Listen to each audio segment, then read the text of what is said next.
Hello everyone, स्वागत है आप सभी का आपके अपने चैनल पीएस एजुकेशन में। तो आज हम फिर से एक स्टोरी लेकर आए हुए हैं और इस स्टोरी को हम लोग रीड करेंगे। एक एक सेंटेंस को, एक एक वर्ड को सीखेंगे और प्रोनाउंसिएशन कैसे करते हैं, उसकी हिंदी मीनिंग क्या होती है और पूरे सेंटेंस को ट्रांसलेट करके सीखेंगे इंग्लिश रीडिंग करना। और साथ ही साथ हम इस स्टोरी का मॉरल भी लेने वाले हैं। तो बहुत ही अच्छी स्टोरी है, बने रहिए एंड तक। देखते हैं इस स्टोरी में क्या होने वाला है। तो सबसे पहले हम लोग देखते हैं कि इसका टाइटल क्या दिया गया है। तो टाइटल है the stage and his reflection. The stage मतलब होता है हिरन, एंड मीन्स और हिज मीन्स उसका, रिफ्लेक्शन मतलब होता है परछाई। हिरन और उसकी परछाई, ये स्टोरी का नाम दिया गया है। तो चलिए let's start reading. Once a stag was thirsty.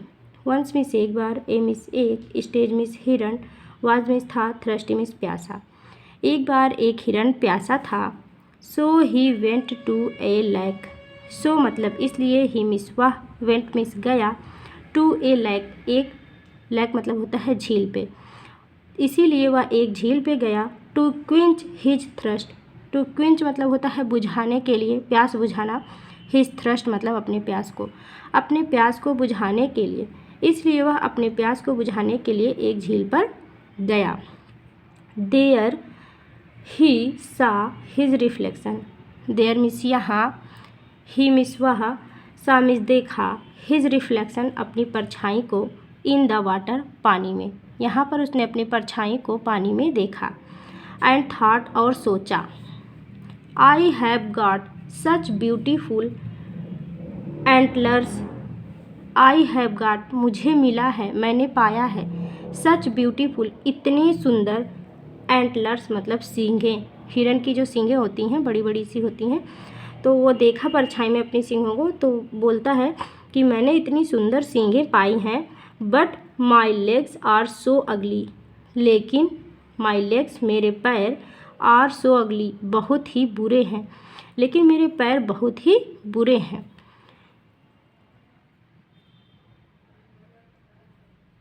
मॉर्नफुली he repeated. दुखी होकर उसने दोहराया। मॉर्नफुली मतलब दुखी मन से, ही मतलब वह, रिपीटेड मतलब यह बात दोहराया। दुखी होकर उसने ये बात दोहराई।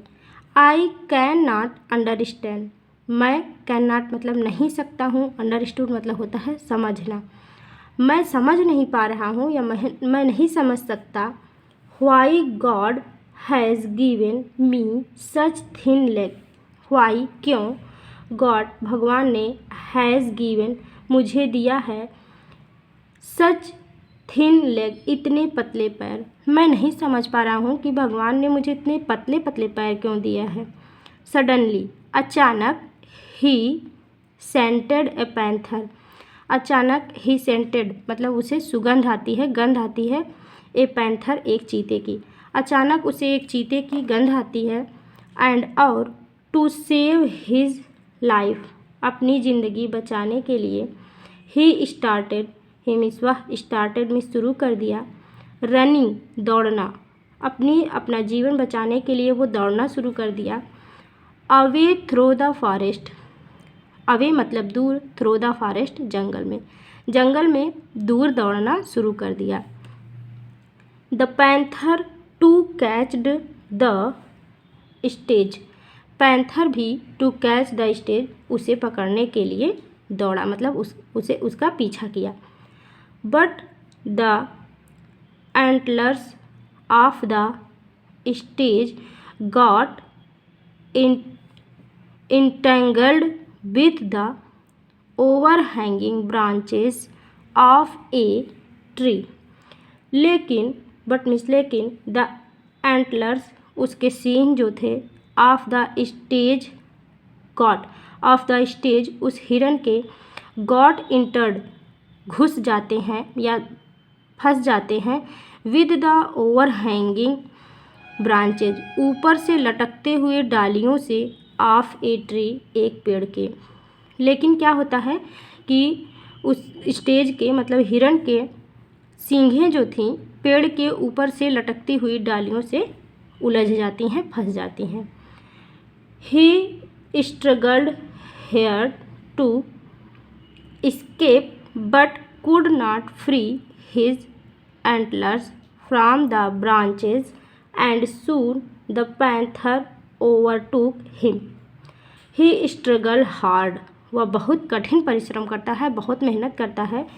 टू escape बट निकालने के लिए, बट लेकिन could not free लेकिन उसे फ्री नहीं कर पाता है, निकाल नहीं पाता है। his antlers अपने सींगों को फ्रॉम द ब्रांचेस डालियों से, शाखाओं से, एंड सून और जल्दी ही, द पैंथर ओवरटूक हिम जल्दी ही चीता उसके ऊपर अटैक कर देता है, उसे पकड़ लेता है।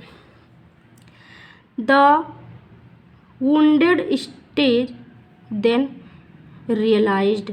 द वुंडेड मतलब होता है घायल, घाव से भरा हुआ, मतलब कि चोटिल, घायल एक तरह से आप कह सकते हैं। द वुंडेड स्टेज चोटिल हिरन या घायल हिरन, देन रियलाइज उसे दोबारा एहसास होता है, तब घायल हिरन को एहसास होता है। द लेग ऑफ विच वे पैर, लेग ऑफ विच वे पैर, आई वाज उन पैरों को, I was so ashamed would have saved me. I was so ashamed वो पैर जिसमें मैं शर्मिंदा हो रहा था, वुड हैव सेव्ड मी उन्होंने मेरी सहायता की, वो मुझे बचा सकते थे। वुड हैव मतलब बचा सकते थे, सेव्ड मी मतलब बचाना, वे मुझे बचा सकते थे। But it is my antlers लेकिन ये मेरे सींगें ही थी, that made me pray of the panther ये मेरी सींगें ही थी जिसने मुझे इस चीते का शिकार बना दिया। तो ये थी आज की स्टोरी। अब देखिए इसमें इसका मॉरल क्या होने वाला है।